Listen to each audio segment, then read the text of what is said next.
മാണിക്യക്കല്ല് രണ്ടാം ഭാഗം. കണ്ണു തുറന്നപ്പോൾ രാജകുമാരന് മനസ്സിലായി, താഴെ കെട്ടിയിരുന്ന കുതിരകൾ രണ്ടും മറഞ്ഞിരിക്കുന്നു. കുതിരകൾ എവിടെ പോയെന്ന് മനസ്സിലാക്കാൻ അധികം പ്രയാസമുണ്ടായില്ല. പാമ്പിന്റെ ഗുഹ പോലെ പിളർന്ന വായിലൂടെ അതിലും വലിയ ജീവിയും കടന്നുപോകും. തൻ്റെ പ്രിയപ്പെട്ട കൂട്ടുകാരനായിരുന്നു നെറ്റിയിൽ കറുത്ത് ചുട്ടിയുള്ള ആ വെള്ളക്കുതിര. പക്ഷേ അവൻ നഷ്ടപ്പെട്ടതിൽ വ്യസനിക്കാൻ സമയമുണ്ടായിരുന്നില്ല. മരത്തിന്റെ മുകളിൽ ഇരിക്കുന്ന സ്വന്തം ജീവന്റെ കാര്യത്തിൽ എന്ത് സംഭവിക്കുമെന്നായിരുന്നു അപ്പോൾ ഉത്കണ്ഠ. കുതിരകളെ തിന്ന് തൽക്കാലം വിശപ്പടക്കിയ പാമ്പ് മാണിക്യക്കല്ല് പുൽത്തകിടിയിൽ വെച്ച് ഇഴയാൻ തുടങ്ങി. നിലാവിനേക്കാളും തെളിച്ചമുള്ള വെളിച്ചത്തിൽ പാമ്പ് അകലെ കാണുന്ന പൊയ്കയുടെ നേർക്കാണ് നീങ്ങുന്നതെന്ന് അവർക്ക് മനസ്സിലായി. പാമ്പ് അകലത്തായപ്പോൾ രാജകുമാരന് സംസാരിക്കാനുള്ള ശക്തി കിട്ടി. കുതിര പോയല്ലോ ദൈവമേ, സത്യൻ പറഞ്ഞു. ആളുടെ ജീവൻ പോകുമോ എന്നാണിപ്പോൾ ഭയം. കുതിര പോയെങ്കിൽ പോട്ടെ. എവിടേക്കാ പാമ്പ് പോയത്? അതാ ആ പൊയ്കയിൽ വെള്ളം കുടിക്കാനാണ്. തിരിച്ച് മാണിക്യക്കല്ലെടുക്കാൻ ഇവിടേക്ക് തന്നെ വരും.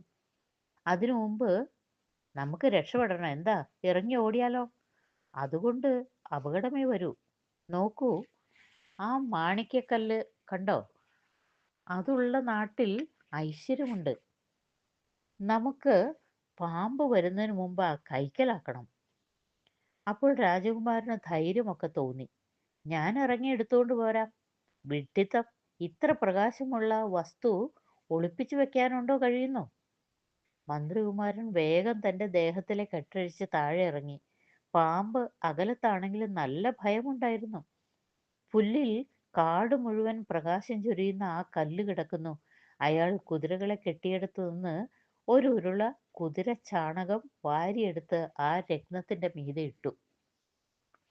ഒറ്റ നിമിഷം കൊണ്ട് ഒരു മായവിദ്യയാൽ എന്ന പോലെ കാട് ഇരുളിൽ മുങ്ങി. ദൂരെ നിന്ന് ചുഴലിക്കാറ്റിന്റെ ഇരമ്പം വീണ്ടും കേട്ടു. പാമ്പിന് മനസ്സിലായിരിക്കുന്നു. പ്രാണൻ കയ്യിൽ പിടിച്ചുകൊണ്ടാണ് മന്ത്രികുമാരൻ വീണ്ടും മരത്തിൽ കയറിയത്. തന്റെ കവിളിൽ വന്നിരുന്ന് ശരീരം വീണ്ടും കെട്ടിയുറപ്പിച്ച ശേഷം അയാൾ ആശ്വാസത്തോടെ നെടുവീർപ്പിട്ടു. എവിടെ എവിടെ പോയി ആ കല്ല്? രാജകുമാരൻ അമ്പരപ്പോടെ ചോദിച്ചു. ക്ഷമിക്കൂ, പറയാം. അപ്പോഴേക്കും ചുഴലിക്കാറ്റിന്റെ ഇരമ്പം താഴെ എത്തിക്കഴിഞ്ഞിരുന്നു. രണ്ടുപേരും മരത്തിൽ ശ്വാസം അടക്കി പിടിച്ചിരുന്നു. താഴെ നിന്ന് കനമുള്ള എന്തോ വസ്തു നിലത്ത് തുടർച്ചയായി വീഴുന്ന ശബ്ദം. എന്താണ് അവിടെ നടക്കുന്നതെന്ന് കാണുന്നില്ല. ഒരു മല്ലയുദ്ധത്തിന്റെ ഒച്ചപ്പാടുകൾ. നിമിഷങ്ങൾ ഇഴഞ്ഞു നീങ്ങി. ക്രമത്തിൽ ഒച്ചപ്പാടുകൾ നിലച്ചു. കാടും വീണ്ടും നിശബ്ദതയിലാണ്ടു. മനസ്സും ശരീരവും ആകെ തളർന്നു പോയിരുന്ന രാജകുമാരൻ പതുക്കെ മയങ്ങി. പ്രഭാതത്തിൽ കാട്ടുപക്ഷികൾ ചിലയ്ക്കുന്നത് കേട്ടുകൊണ്ടാണ് ഉണർന്നത്. സത്യനും ഉണർന്നു കഴിഞ്ഞിരുന്നു. പകൽ വെളിച്ചം പരന്നിട്ടുണ്ട്. കാട്ടിൽ ഒരു വൃക്ഷത്തിന്റെ മുകളിലാണ് ഇരിക്കുന്നതെന്ന കാര്യം ഓർമ്മ വരാൻ ഒരു നിമിഷം വേണ്ടി വന്നു. രാത്രിയിലെ സംഭവങ്ങൾ പെട്ടെന്നാണ് ജയചന്ദ്രന്റെ മനസ്സിൽ തെളിഞ്ഞത്. താഴെ നോക്കിയപ്പോൾ തലേന്ന് രാത്രി 2 കുതിരകളെയും വിഴുങ്ങിയ ആ ഭയങ്കര സർപ്പം നെടുനീളത്തിൽ കിടക്കുന്നു. അനക്കമില്ല. നമുക്ക് താഴെ ഇറങ്ങാം, സത്യൻ പറഞ്ഞു. രാജകുമാരൻ വിലക്കി. വേണ്ട വേണ്ട, അത് പോട്ടെ, എന്നിട്ട് മതി. സത്യൻ ചിരിച്ചുകൊണ്ട് പറഞ്ഞു. അത് ഇനി എവിടേക്കും പോവില്ല. അപ്പോൾ നമ്മളിവിടെ ഇരുന്ന് മരിക്കണമെന്നാണോ? പാമ്പിനെ ഇനി ഭയപ്പെടേണ്ട, അത് ചത്തു കഴിഞ്ഞു. രാജകുമാരന് വിശ്വാസം വന്നില്ല. അനക്കമില്ലാതെയാണ് അത് കിടക്കുന്നതെന്ന കാര്യം ശരി തന്നെ. പക്ഷെ അതും ഒരു സൂത്രമാണെങ്കിലോ? ചത്ത പോലെ കിടക്കുക, എന്നിട്ട് അവർ താഴെ ഇറങ്ങി വരുമ്പോൾ പെട്ടെന്ന് അവരെ പിടിച്ച് പ്രാതൽ കഴിക്കുക. അങ്ങനെ ആയിക്കൂടെ? സത്യൻ ഭയം കൂടാതെ താഴെ ഇറങ്ങി പാമ്പിന്റെ സമീപത്ത് ചെന്ന് അതിന്റെ അനക്കമില്ലാത്ത പത്തിയിൽ ചവിട്ടിക്കൊണ്ട് നിന്നപ്പോഴേ ജയചന്ദ്രന് ബോധ്യം വന്നുള്ളൂ. അയാൾ സമാധാനത്തോടെ താഴെ ഇറങ്ങി. ആരാണ് ഇതിനെ കൊന്നത്? ജയചന്ദ്രൻ ചോദിച്ചു. നമ്മൾ തന്നെ. നമ്മളോ? നമ്മളൊരു കല്ലെറിയ കൂടി ചെയ്തില്ലല്ലോ. പറയാം. ആ മാണിക്യക്കല്ല് ഈ പാമ്പിന്റെ ജീവനായിരുന്നു. ഒരുപക്ഷെ കൊല്ലങ്ങളായി ഈ അപൂർവ വസ്തു സൂക്ഷിച്ചുകൊണ്ട് നടന്നതായിരിക്കും. അതാരോ അപഹരിച്ചപ്പോൾ വ്യസനം സഹിക്കാതെ അത് തലയിട്ട് തല്ലി ജീവൻ കളഞ്ഞു. ഇരുട്ടിൽ മരച്ചുവട്ടിൽ നിന്ന് കേട്ട ശബ്ദങ്ങൾ പാമ്പിന്റെ അവസാനത്തെ പരാക്രമങ്ങളായിരുന്നു. സത്യൻ വിഷാദത്തോടെ പറഞ്ഞു. വലിയ തെറ്റാണ് നാം ചെയ്തത്. മോഷണം, അത് കാരണം ഒരു ആത്മഹത്യയും. അയാൾ കുറച്ചു സമയം നിശബ്ദനായി. ആ പാമ്പിന്റെ ശവശരീരവും നോക്കി നിന്നു.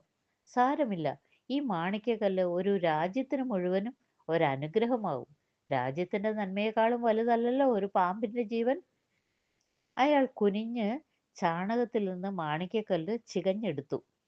ഒരു ചെറുനാരങ്ങയെക്കാളും ചെറുതാണ്, പക്ഷെ അതിന്റെ തിളക്കം കണ്ണഞ്ചിപ്പിക്കുന്നതായിരുന്നു. രാത്രിയിലേ ഇതിന്റെ യഥാർത്ഥ പ്രകാശം കാണാൻ കഴിയൂ. സത്യൻ അത് രാജകുമാരനെ ഏൽപ്പിച്ചു. സന്തോഷം കൊണ്ട് മതിമറന്ന ജയചന്ദ്രൻ പറഞ്ഞു, നമ്മുടെ യാത്ര വെറുതെ ആയില്ല. അച്ഛൻ ഇത് കാണുമ്പോൾ അത്ഭുതപ്പെടും. നമ്മൾ ഒരു മിടുക്കന്മാരാണെന്ന് അപ്പോഴല്ലേ അച്ഛൻ അറിയൂ. മാണിക്യക്കല്ലിൽ കുതിരചാണകത്തിന്റെ ശകലങ്ങൾ പറ്റിപ്പിടിച്ചിരിപ്പുണ്ട്. അത് കഴുകിക്കളഞ്ഞിട്ടാകാം നിത്യകർമ്മങ്ങൾ. നേരെ അവർ നടന്നത് പൊയ്കയുടെ സമീപത്തേക്കാണ്.